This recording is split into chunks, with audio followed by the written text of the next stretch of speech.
Ladies and gentlemen, good day and welcome to the ADF Foods Limited Q3 and 9 months FY'26 earnings conference call. As a reminder, all participant lines will be in the listen-only mode, and there will be an opportunity for you to ask questions after the presentation concludes. Should you need assistance during this conference call, please signal an operator by pressing star, then 0 on your touchtone phone. Please note that this conference is being recorded. I now hand the conference over to Mr. Ravi Udeshi from EY. Thank you, and over to you, sir. Thank you, Palak, and good afternoon, everyone. We welcome you to the Q3 and 9 months FY'26 earnings conference call of ADF Foods Limited. To take us through the results and to answer your questions, we have with us today the top management of ADF Foods Limited, represented by Mr. Bimal Thakkar, the promoter, chairman, managing director and CEO, Mr. Sumer Thakkar, the promoter, vice president, sales and strategy, and Mr. Srinivas Ayagari, the chief financial officer. We will start the call with an overview of the business and the recent updates by Mr. Bimal Thakkar, and then Mr. Srinivas will give his comments on the financials. As usual, the standard safe harbor clause applies while we start the call. With that said, I now hand over the call to Bimal. Over to you, Bimal. Thank you, Ravi. Good afternoon, everyone. Firstly, I would like to introduce our new CFO, Mr. Srini Ayagari, on the call. I welcome him to the ADF family. On the results front, we delivered a strong performance in Q3 FY'26 with consolidated revenues reaching an all-time high of 191 crores, representing a robust 29.5% year-on-year growth. On a standalone basis, revenues increased by 13.3% year-on-year to 137.2 crores. The momentum was fueled by continued traction from listings secured in the past few quarters and strengthening our brand penetration across all our key markets. Despite prevailing tariff challenges, our US business continues to show substantial progress, benefiting from the enhancement of our sales force and strategic distributor level changes implemented at the beginning of this financial year. Our consolidated EBITDA has also reached a record of 37.1 crores with healthy margins of 19.4%. On a standalone basis, EBITDA increased by 35.1% to 34.4 crores. This was driven by an improved product mix and continued focus on cost optimization. Our flagship brand Ashoka continues to strengthen its market presence, and our mainstream brand Truly Indian has exceeded expectations with a marked acceleration in its growth trajectory. We have successfully completed pilot runs at our upcoming Surat Greenfield facility, and phase 1 is on track to become fully operational by Q4 of financial year 26. We continue to witness strong brand-led traction supported by deeper penetration. And with our sustained focus on execution excellence and operational discipline, we remain cautiously optimistic in our ability to maintain the current growth trajectory over the long term. I will now hand over to Srini, our CFO, who will comment on the financials. Thank you. Over to you, Srini. Thank you, Bimal. Excited to be a part of the ADF family. Good afternoon to all of you. I will first share the consolidated performance results. For Q3 FY'26, the consolidated revenues reached a record high of INR 191 crores, marking a 29.5% increase year-on-year and a 17.5% increase quarter-on-quarter. Consolidated EBITDA for the quarter was a record INR 37.1 crores, which is a 40.6% increase from the previous years. EBITDA margin was 19.4%, which has increased by 150 bps year-on-year and a decrease of 260 bps quarter-on-quarter. The consolidated PAT, excluding exceptional items for the quarter, was INR 29.2 crores, This represents a 55.7% increase year-on-year and a 10.7% increase quarter-on-quarter. The resulting PAT margin was 15.3%. This PAT excludes exceptional items of INR 6.8 crores, which is a one-time charge for changes in Indian Labour Code. Coming to the 9 months performance, our revenues from operations were INR 486.5 crores, up 13% year-on-year. EBITDA was INR 96.4 crores, registering an increase of 30.8% year-on-year. EBITDA margin was 19.8%, an increase of 270 bps year-on-year basis. PAT excluding exceptional items was INR 70.8 crores, up 31.1% with a PAT margin of 14.6%. I now move to standalone results. In the third quarter of the fiscal year 2026, standalone revenues were INR 137.2 crores, reflecting 13.3% year-on-year growth and a 2% sequential decrease. The company's EBITDA for the quarter was 34.4 crores, which is a 35.1% increase year-on-year and an 8.7% sequential decrease. The EBITDA margin was 25.1%, an increase of 400 bps year-on-year. PAT excluding exceptional item for the quarter was INR 27.2 crores with a PAT margin of 19.8%. As highlighted by Bimal, the margins increased due to improved product mix and continued focus on cost optimization. For the 9 months ended 31 March 2025, standalone result operations were INR 377.6 crores, up 9.9% year-on-year. EBITDA was INR 94.6 crores, a growth of 24.5%. EBITDA margin stood at 25%, an increase of 290 bps. And PAT excluding exceptional item was INR 73.9 crores, up 26% with PAT margin of 19.6%. As mentioned in the past, we continue to invest in our brands and capabilities as an investment for future growth. This is already bearing results. Our flagship brand Ashoka continues to drive growth from core and emerging markets through focused market engagement and deeper market penetration supported by strengthened teams. As previously announced, our global mainstream brand Truly Indian is performing extremely well with a significant ramp up in its growth trajectory. This growth is arising from its listings in prominent supermarket chains including Whole Foods Market, Costco, Albertsons Safeway, H-E-B, Stop and Shop, Giant Eagle and various other chains. The brand is available in more than 2,000 stores across the United States. The company's capital expenditure program is on track. The Surat Greenfield plant has completed pilot runs and phase 1 is on track to be operational by Q4 FY'26. With this, I now return to Ravi Udeshi to open the floor for question and answers. Thank you.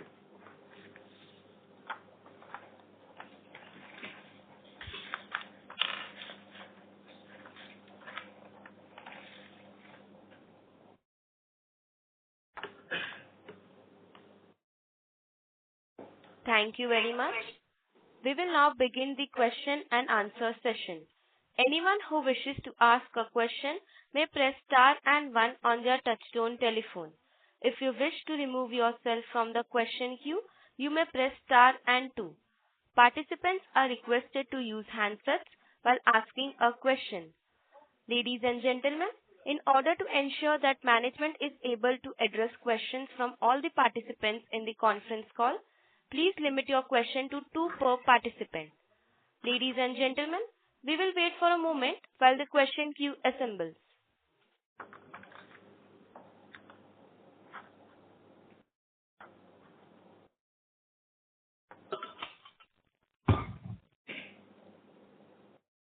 The first question is from the line of Pritesh from Lucky Investments. Please go ahead. Yes, sir. Few questions. One, what explains the variability in your revenue growth? When you look at the 9 months versus the quarter, and it always happens in a lot of quarters in the past also. Is it to do with the way this channel filling happens because you have to send the goods offshore? So is it to do with that, and hence one should look at a bunch of quarters as your number rather than looking at a particular quarter? That's first question. Second, you were constrained by capacity, but when I look at this quarter's number is the highest revenue. So maybe you want to, as absolute number, so I was just unable to correlate between constraining capacity and this 190 number. I have another couple of questions, but maybe you want to answer these first. Yeah.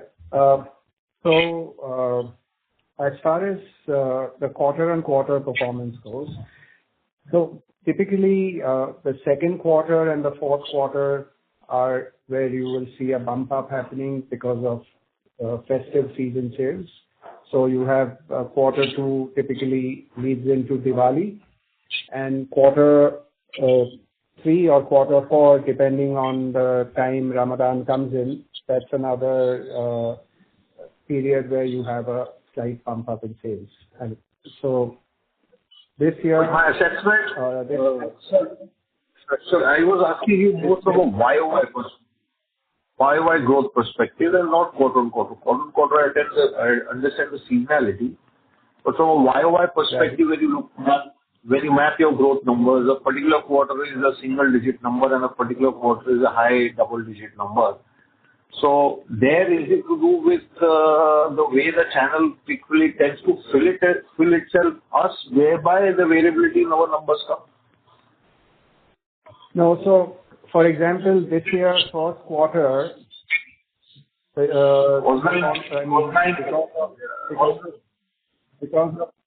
hello? Yes, sir.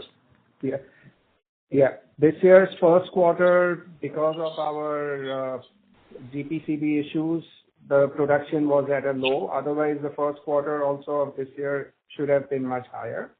And some of the variances you will find is because if there are some new listings which have taken place in some quarter, you'll see a bump up in sales happening over the previous year beyond two. Okay. And what explains the absolute number in the capacity constraint? Well, the capacity constraint is there on a few items, few lines, not on everything else.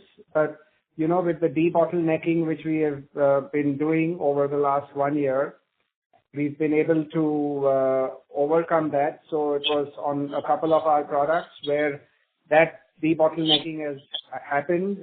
So this quarter you've seen that we've been able to, grow much more. And this has been our best quarter so far for the company's history. And now with the Surat plant addition also coming in, we will further have more capacity available with us.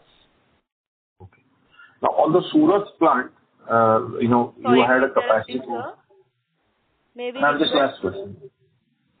On the Surat plant and the capacity constraint, are you adding any new products, whereby your growth rate will look different from what you have grown in the past, a slightly accelerated growth rate, or the Surat plant just, addresses your capacity constraint and you still grow at the growth rate that you have been growing in the past? And your growth rate has been, closer to 12-13%. Yeah. So the Surat plant is going to have 2 new product lines. One is getting completed in phase 1. So from March onwards, 1 new product line is going to come out of the Surat plant. And some of the existing product capacity expansion is also happening at the Surat plant. And the second new product line, which is going to be there in the Surat plant, will be done in Q2 of the next financial year. So it's a combination of both that will happen. So there are 2 new product lines and some of the existing product lines further capacity increase. So 1 product line this year and 1 product line next year? Correct. And what are these product lines?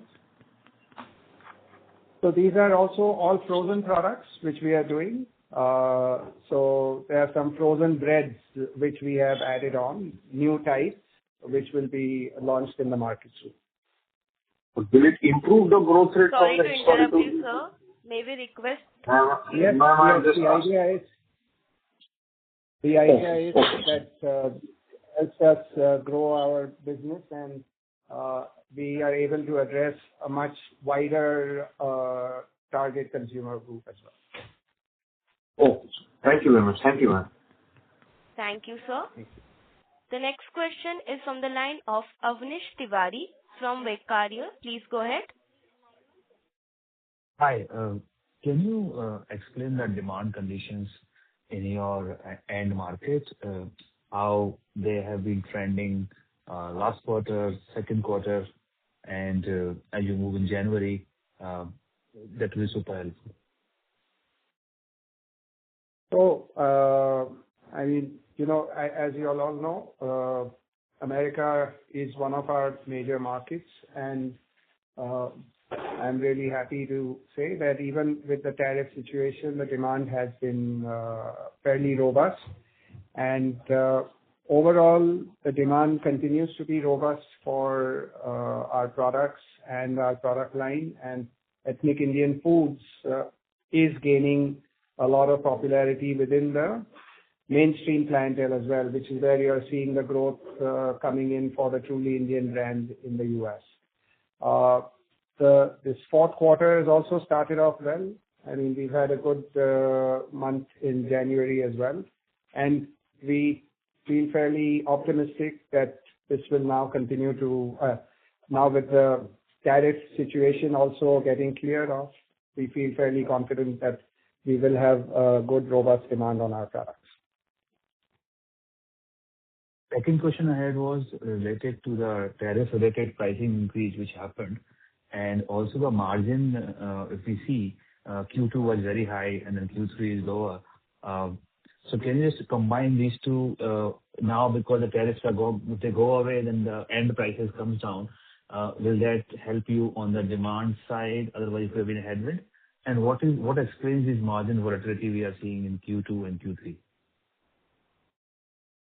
So on the margin front, if you see between Q2 and Q3, our standalone sales, if you look at the standalone revenues, the margins on the standalone have in fact improved. And the consolidated margins have come down because this Q3, the sales of the subsidiaries, which includes our distribution business and also the truly Indian brand business, it's because of that you've seen on a consolidated basis, there has been a margin reduction. But otherwise, on a standalone basis, the margins continue to remain strong. And sorry, what was the other question you had? Now the tariff, if they go away, your end consumer prices will be down. Earlier they were up. So was there any elasticity on demand which was observed earlier, and will you expect now it to help you out? Well, definitely what will happen now is, there were a lot of new products which we wanted to present to the supermarkets, but because of the uncertainty on tariff, we refrained from doing that. Now with the clarity being there, we will be aggressively pitching new products to the supermarkets. And we didn't see any kind of reduction in demand, which is where you saw the growth in the Q3 business as well. Even with the price increase happening, the consumer demand continued strong. And now with this clarity, I think we will have a lot more product offerings to the supermarkets. So we feel fairly confident that this is going to help us further grow our business. Great. Thank you. Thank you, sir. The next question is from the line of Charchit Malu from Genuity Capital. Please go ahead. Hello, sir. I'm audible? Yes, sir. Hi, I have a question regarding the capacity utilization. So what was the utilization in Q3? So In Q3, again, we have many products, but at an overall weighted average, I would say with the increase now on the debottlenecking, we were probably at about 70-75% on a weighted average. And this you are telling from our 28,000 ton plant, right? I'm sorry, I didn't hear you. So this capacity utilization is from the old plant, and going forward, the addition that we are doing of 10,000 tons. So what kind of utilization we can expect in Q4? Oh, the Q4, in fact, it's just going to be in the month of March that we will start production. In the second week of March is when, so it will just be a few weeks of shipments of that new product line which we've gone. In the next fiscal year, we would probably see around 30 to 40% capacity utilization, because there is another product line, as I mentioned, which will only start in the second quarter of next fiscal year. Got it. So I have just back calculated a realization per ton. So is it approx 2.6 lakh per ton, right? Your voice is very muffled. Sorry, I couldn't understand the question. So I was trying calculating the realization per ton. Hello? Yes. Yes. So I got the number of 2.6 lakh per ton. I calculated from the volume data and our capacity. So am I getting it right? So it varies as per product line. Frozen generally tends to have a higher a higher realization, but it completely varies as per product line. Spices, so if possible, can you quantify on broad basis? We typically don't give that information. Oh, no. Okay. So my last question is regarding our EBITDA margin. So what will be the impact of tariffs on our EBITDA margin going forward? Sorry, I can't understand your question. So, but there are certain, like Sumer said, it depends. The realization on a per ton basis depends on the product mix, and we don't normally calculate based on a ton basis on a weighted average on the. So it depends on product category. It depends on the product mix. There are lots of variables for a per metric ton price. Okay, just last one thing. Till Sorry now, what kind of just Maybe one request. follow-up. Sorry, sir. Please follow up your question in the question queue. Okay. The next question is from the line of Bharat Seth from Quest Investment Advisors Private Limited. Please go ahead. Hi, thanks for the opportunity, sir. First, my question is related to, when Indian Truly brand, where we were in investment phase. So how do we are seeing, and when do we really expect to it turn EBITDA positive? If you can give some guideline. Sure. So, based on the current trend which we are seeing, so if you see our business model, the standalone company sells the goods to the subsidiary. So there is a margin which the standalone company makes while selling goods to the subsidiary, and then there is a margin which the subsidiary makes while selling down to the supermarkets. So when you add up both the margins of both the companies, we will see a break even happening in about 18 months. If you look at it just on a subsidiary level, then you will see a break even after 3 years.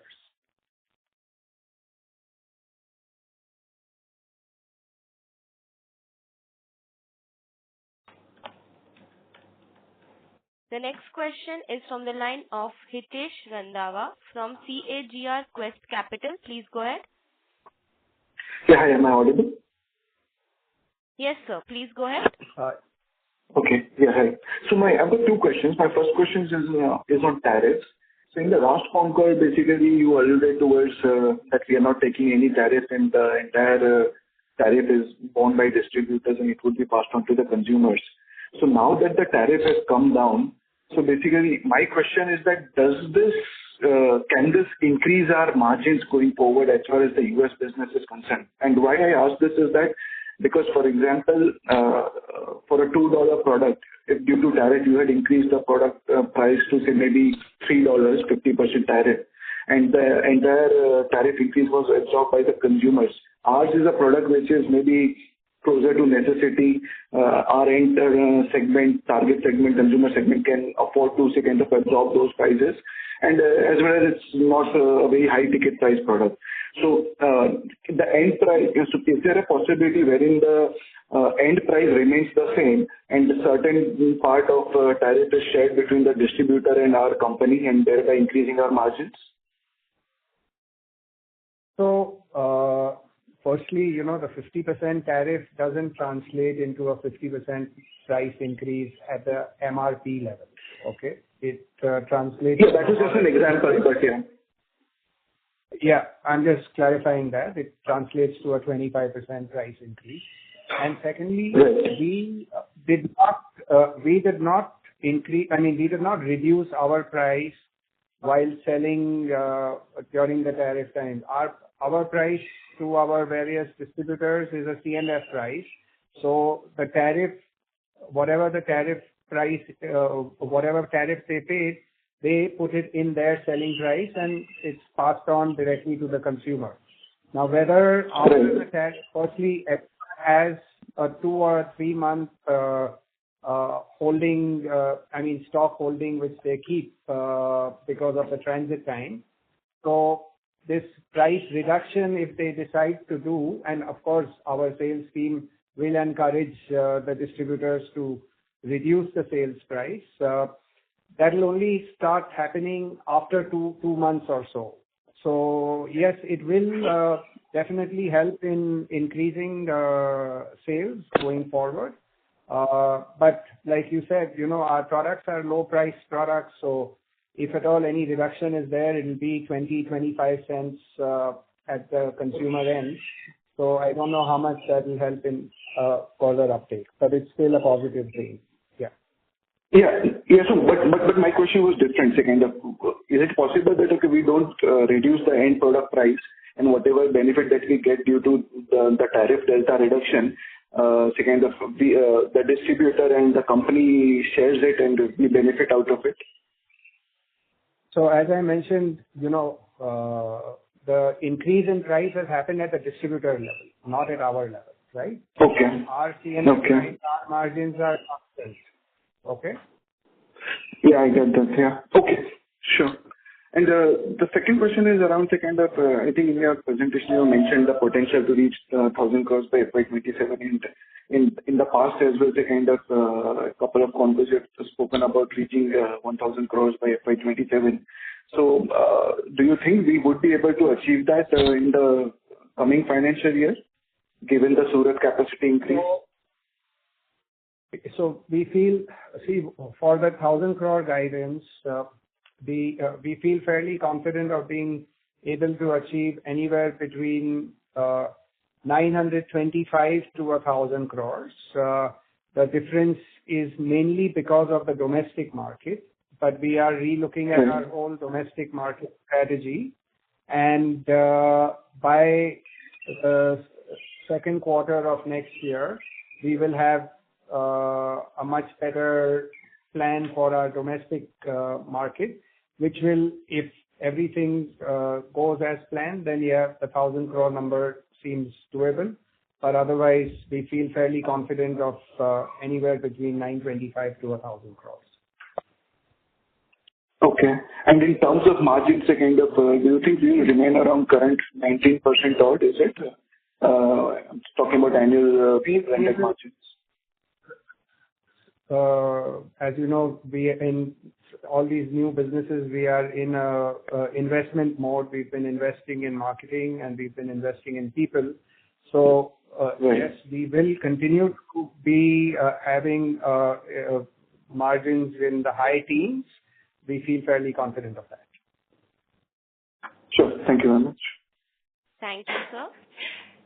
The next question is from the line of Bharat Seth from Quest Investment Advisors Private Limited. Please go ahead. Hello. Am I audible, sir? Yes, sir. Please go ahead. My question, for this Surat, these two line, that is mainly for Ashoka brand, or will it be Indian truly? How we can understand from that? So it'll be for both the brands. It's not just exclusively for Ashoka. It'll be for both brands, and maybe some amount may even be towards some private label brands as well. Sorry. Can you repeat what last you said? I said it's for both the brands and also for certain private label brands which we do. Okay, great. And how are we seeing in our Sorry to interrupt, Bharat sir, your voice is breaking. Hello, now am I audible? Yes, sir. Please go ahead. So my question is, how are we seeing the demand in European market, which is contributing roughly 30% of the sales? So what kind of a traction are we envisaging? Again, in Europe also, we are seeing a good offtake of our products. There are new listings which we are doing there as well. So even Europe continues to grow for us. UK and Europe is also growing for us. America is growing faster, but these markets are also growing for us. Okay. And so how do we think about, exchange gain which might have helped us in this Q3? So how much was that on account of that exchange gain? So can I take this, Vimal? You want to Yeah. Yeah. If you look at the numbers of Q2, the Q2 had a higher exchange gain rate, but coming Q3, the dollar has actually quite balanced out. So our gain has come down in Q3. What we anticipate is the dollar with the rupee now strengthening for the coming quarters, we would not be having too much of a gain in terms of our forex. So that's our guidance for the coming quarters, and Q3 has very negligible amount of forex in our revenues. And can you explain our hedging mechanism? So we do not do any hedging. Whatever contracts we had, we have almost squared it up, and it's very negligible hedging at our level. See, we are a net exporter, and most of our FGs actually go to the US markets or the European markets.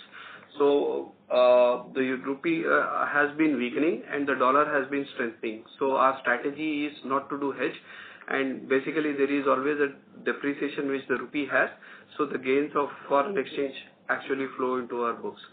So we are not actively hedging as of now. My question, last question is pertain to, we have a large TAM opportunity.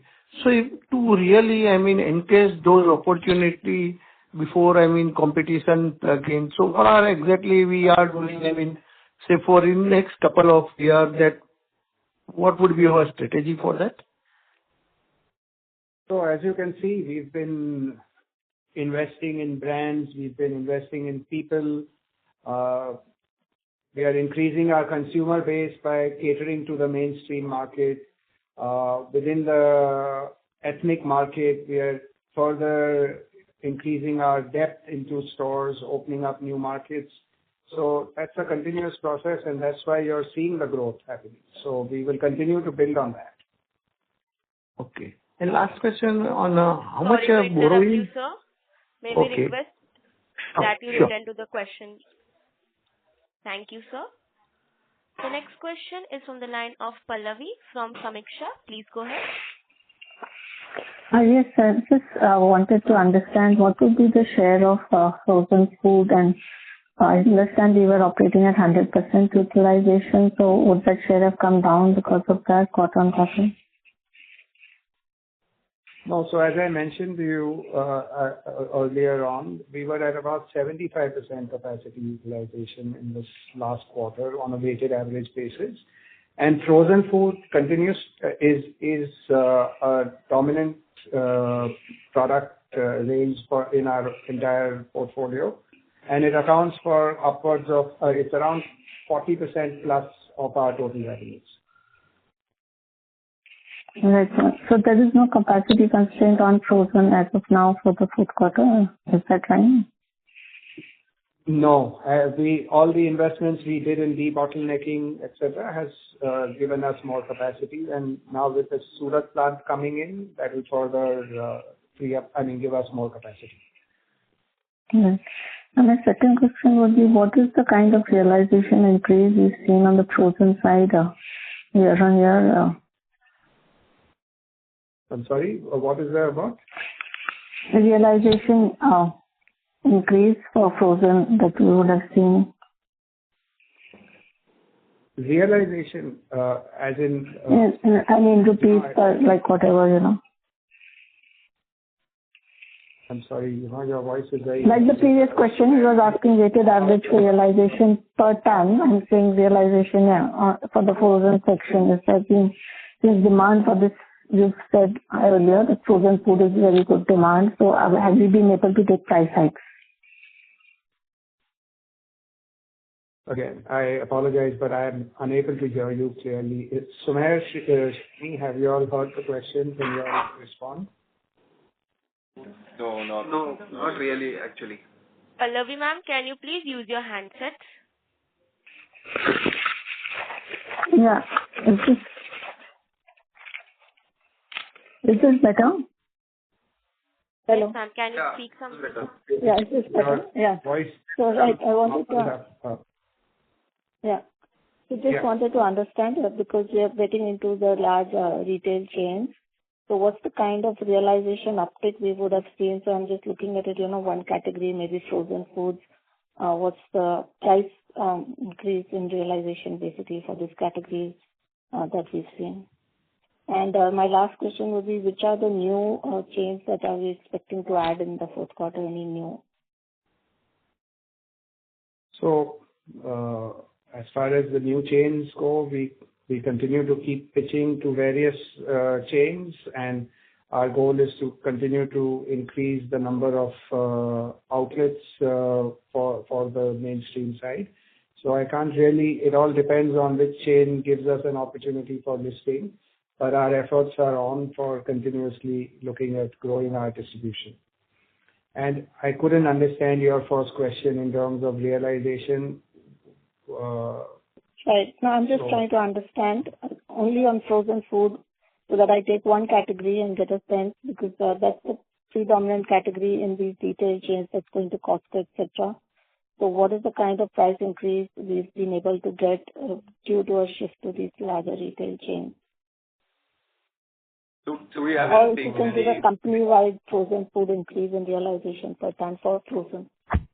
Typically, frozen food for our Ashoka brand operates at about a 65% margin. Truly Indian position slightly more premium, so that's between 65 to 70%. But if you look at it at a EBITDA level, because Truly Indian is in the brand building phase right now, we're spending a lot on marketing. But in terms of gross margins, Truly Indian would be higher than Ashoka for frozen foods. Right. And so till when would these elevated marketing spends continue for Truly Indian? Another year or more? No. So this is Truly Indian is still in the investment phase, and as I mentioned, it will be about 3 years. Being in the FMCG space, investment in brands is a continuous and an ongoing process. When you're launching something new, and for it to start showing results, it's a 3 to 4 year period.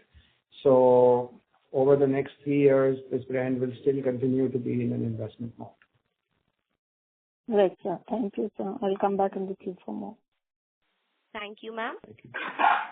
The next question is from the line of Siddharth Bhattacharya from Autumn Investment and Infrastructure. Please go ahead. Hello. Yes, sir. Yes. Please go ahead. Yeah. Just on the earlier question, sorry, I missed. What were the numbers for the realization for the various products? If you could again help me with that. No, it all depends on the product mix. There are different realizations for different markets, for different categories across. So there is, yeah. Okay. So if I ask this differently, can I know the highest realization that you're getting as of today? You need not name the product, and the lowest realization that you're getting today. So on a per ton basis. The premium brand for us in our portfolio is the Truly Indian brand. So Truly Indian in terms of realization is the highest. And then we have the economy brand, which is Aeroplane, which gets the lowest realization. Okay. Sorry, just one small question again. In terms of peaking of capacities, are we sort of peaking out on the higher realization brands or on the lower realization brands? So we were peaking out more on the in certain product categories, okay, which has, as mentioned, with the brownfield projects, debottlenecking has gone, and now we are not constrained with any capacities. So, and those were for certain frozen products, which has now been taken care of. So, yeah, we will not have that problem anymore. And the frozen product is a higher gross margin product category. Higher gross margin. Okay. And sir, finally, the new products that you're launching, sir, in terms of realization, where do they stand in the overall spectrum? Realization and so margin? they are again frozen. They are again frozen products. So they will be at a higher realization. Okay. Got it. Thank you so much. Thank you, sir. The next question is from the line of Priyanka from Nirmal Bang Securities Private Limited. Please go ahead. Thank you for the opportunity and congratulations. Sorry to interrupt you, ma'am. Your voice is very low. Please use your handset. Is it better? Yes, ma'am. Please go ahead. Yeah.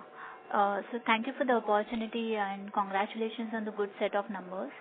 So just a bookkeeping question. What would be the marketing expenses to our percentage of revenue on a consolidated level for the quarter? I'll take this question. So Priyanka, our growth investments in marketing have increased and approximately 24% year on year and a quarter on quarter.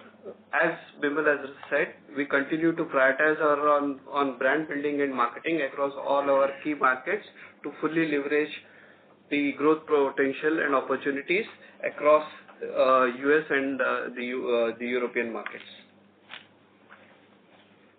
Yeah. So I just wanted the number of percentage of revenue for the quarter.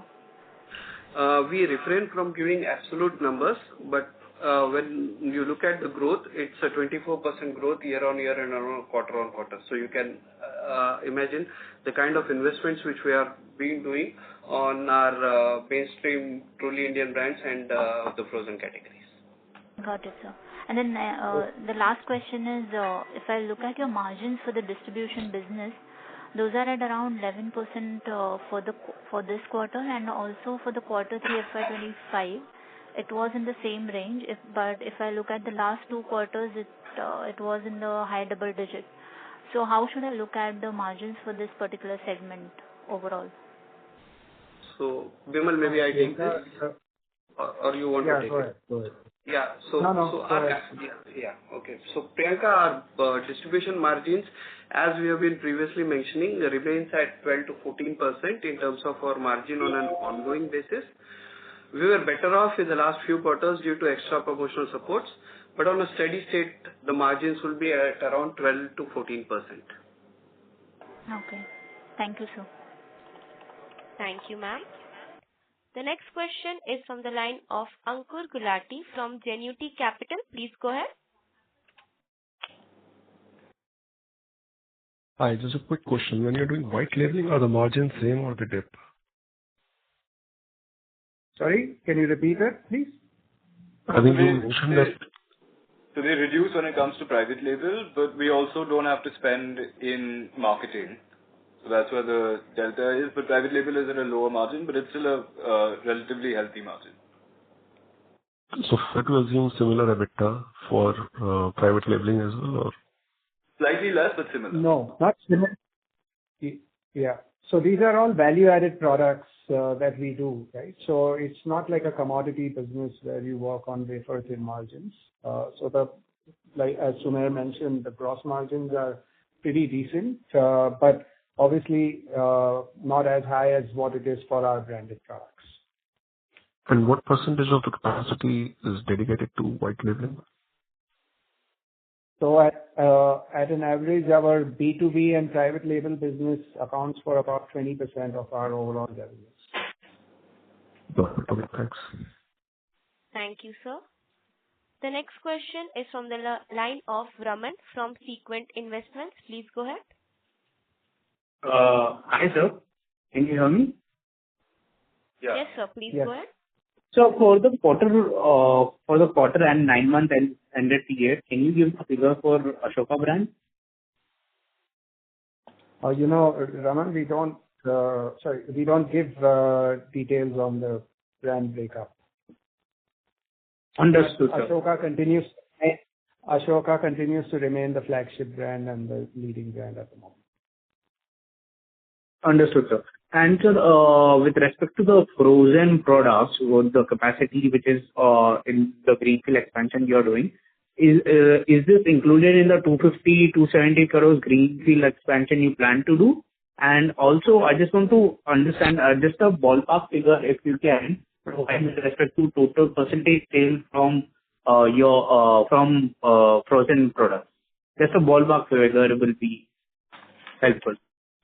So, frozen, as I mentioned earlier, is upwards of 40%. That remains to our fastest growing category for our company. And the Surat plant is obviously part of the whole greenfield expansion that we budgeted for. Just a follow up on this. Can I get the figure which was a year back? I just want to understand the trend with respect to frozen. Well, on a frozen was probably so we've probably grown by about 10% over last year, but it's on a higher revenue as well, right? So it continues to grow for us. Yeah. Okay. Thank you, sir. Thank you, sir. Ladies and gentlemen, in order to ensure that management is able to address questions from all the participants in the conference call, please limit your question to one per participant. The next question is from the line of Nitin from Green Capital Single Family Office. Please go ahead. Hi, good afternoon. This is Nitin Shakta from the Green Capital Single Family Office. My question pertains more to the European market. If you could just sort of summarize the new countries that the company is exporting to, any initiatives on new master distributors appointed, and any specific new product ranges that you're introducing in the European market, and how will it impact the import-export duty structures between Indian foods going into Europe now? Thank you. So, we constantly keep adding as part of our process. There is always continuous innovation which keeps happening, looking at the consumer trends. So it's not just Europe, but worldwide we keep introducing new products. Specifically for Europe, new markets that have opened up are certain markets in Eastern Europe. We've also opened up some markets within Western Europe as well. It's serviced right now. We have a network of about 12 or 13 distributors within Europe, and we continuously again strengthen, increase our penetration within these stores. We've added on some new supermarkets in the Netherlands, in Germany, So it's an ongoing process for both the Ashoka brand and also the truly Indian brand is in Germany. So that also continues to grow for us and more products are being added on. So the truly Indian brand in Germany, for example, did not have frozen foods. We have just launched this quarter certain frozen products under the truly Indian brand. And now we'll be expanding some more product lines in the under the truly Indian brand in Europe as well. And okay, so great. FDA, Thank you. Yeah, with FDA coming in out there in EU as well, that will further help in the pricing being a little bit more competitive, and we should see more penetration there as well. Okay, thank you, sir. All the best. Thank you, sir. Thank you. The next question is from the line of Ravi Naredi from Naredi Investment. Please go ahead. Thank you, G. On how much PLI incentive received in 9 months period of the current year? So we've received about, for the first year, we've received about 70% of the PLI incentive. Year 2 and year 3 are still under process, and we hope to get year 2 and the balance part of year 1 before September of this year. 70%, can you quantify in the money terms? May we request you to come back in the follow-up? Anyway, it's about 7 crores, I think, approximately, that we've received in so far. 7 crores. Sir, one more question. Sorry to interrupt you, sir. May we request you to come in the follow-up? Madam, this is first question only. Second question I can ask. Why are you preventing me? Okay, go ahead, sir. Sir, in financial year 27, you give 1,000 crore top line. So what will be our margin that time? Can you predict something? So we expect to continue the high teens as we are doing. So we feel fairly confident that we will continue to maintain margins in the high teens. Nice. Thank you, sir. Thank you, sir. The next question is from the line of Ashish Agarwal, an individual investor. Please go ahead. Yeah, thanks for the opportunity. I just wanted to understand what is the volume growth that we have achieved in this quarter, and what is also the value growth, if we can break it on console level. Srini, do you want to get that? Yeah. So basically, our volume growth accounted for nearly 70% of the total growth, with the balance attributable to the price growth. So, okay. So volume has resulted into 70% of our overall revenue growth, and 30% is due to value growth, correct? Yeah. And that's a normal trajectory that lies with the plus minus 10%, but is that the normal range that we normally want to keep and keep normally? See, this is a YOY growth, so basically we would like to keep this at the same level. And with new listings coming up, the volumes definitely will go up, which will result in higher growth. Okay. And what is our current sole revenue run rate per month? You used to give this figure earlier. So the Seoul, as mentioned, Seoul is going. We've gone back to the drawing board. We've got a new sales head who has joined us from December of this year. We're back in re-looking at our entire product range, our business plan for Seoul, and we will have a much better guidance for you all in the first quarter of next year on that. But at the moment, Seoul is only in the Bombay markets and in limited channels, and we are doing about 50 lakhs in our sales into the market. 50 lakhs per month. Monthly run rate, right? Yeah. Yeah. Yes. Okay. But it's And just in Bombay and on quick commerce and e-commerce and very limited modern trade. okay, so it's negligible as of now. It's needed to explode. Okay. Yeah. Thank you. And when do we expect Truly Indian to Sorry to be interrupt you, sir. of the May we same request revenue that as you return to Ashoka? the question queue for the follow-up? Okay. Thank you. Thank You and all the best.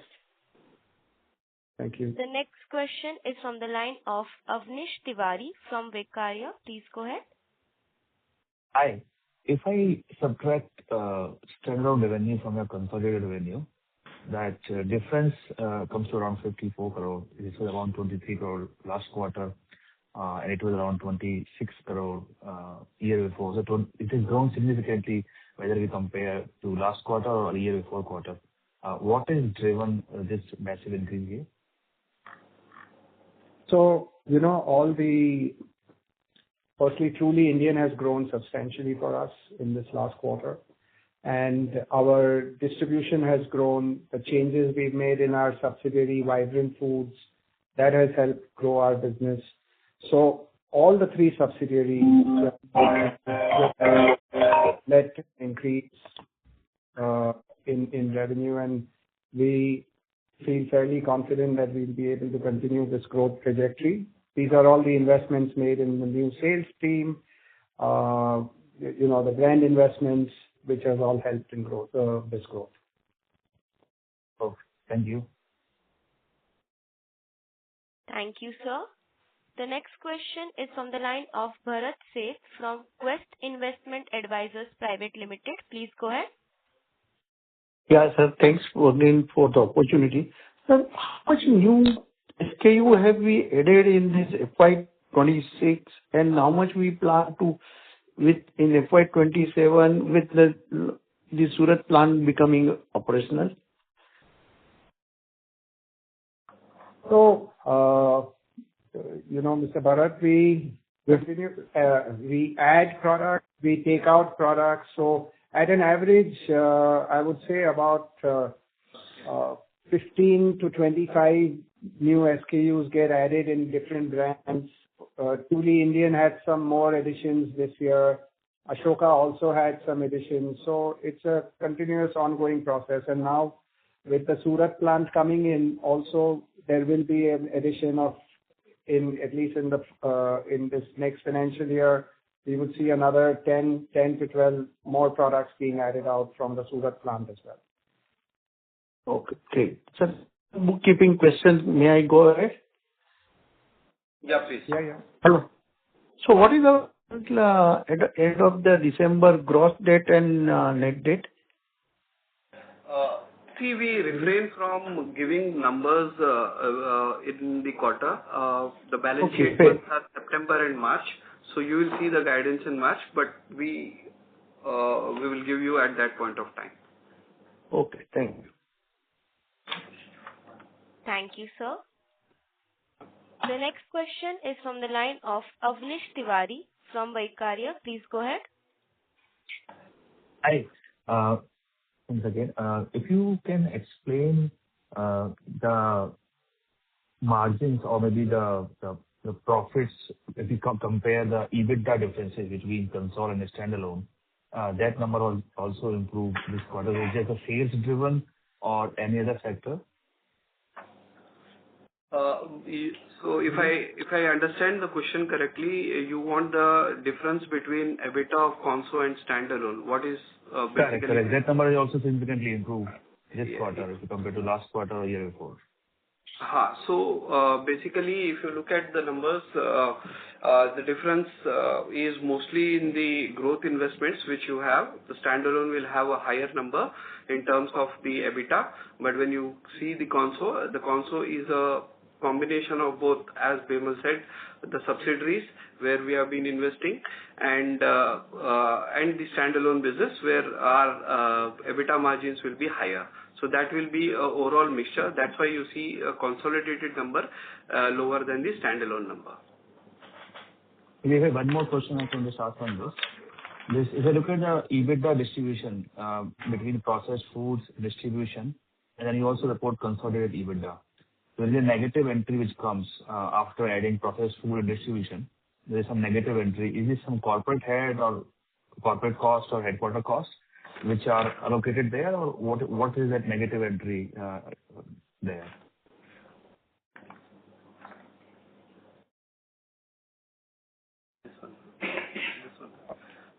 So basically, see, what we report in our segment revenues is the segmental revenues of both distribution and processed and preserved foods categories. The number which you see is a PBT level. The balance is a part of the unallocable expenses, which basically includes the finance cost and any exceptional item. This time there has been an exceptional item of 6.83 crores due to labor code. The rest of it is the unallocable income or unallocable expenditure, which is roughly around 5.6 crores. 5.6 crore per quarter? Yeah, for this quarter. And this unallocable expense would be more like your headquarter or more like a top level, like what are the unallocable costs? Yes. Mostly the overall cost at a corporate level.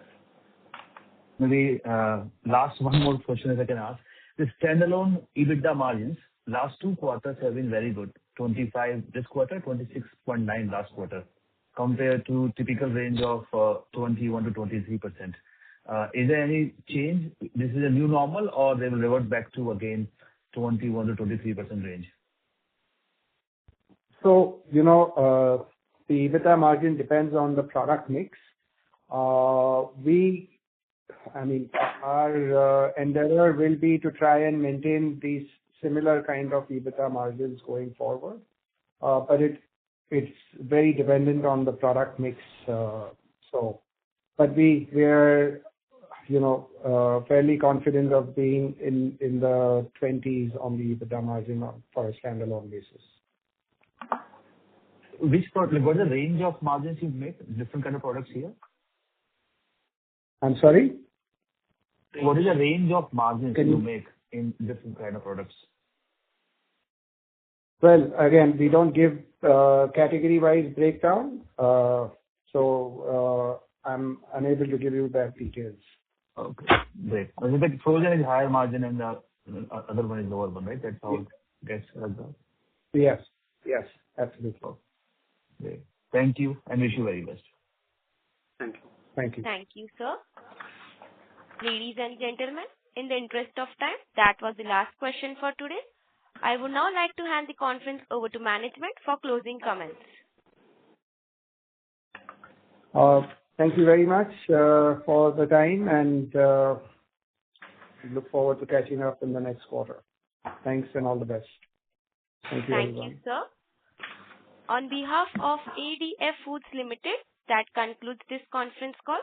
Thank you for joining us, and you may now disconnect your lines.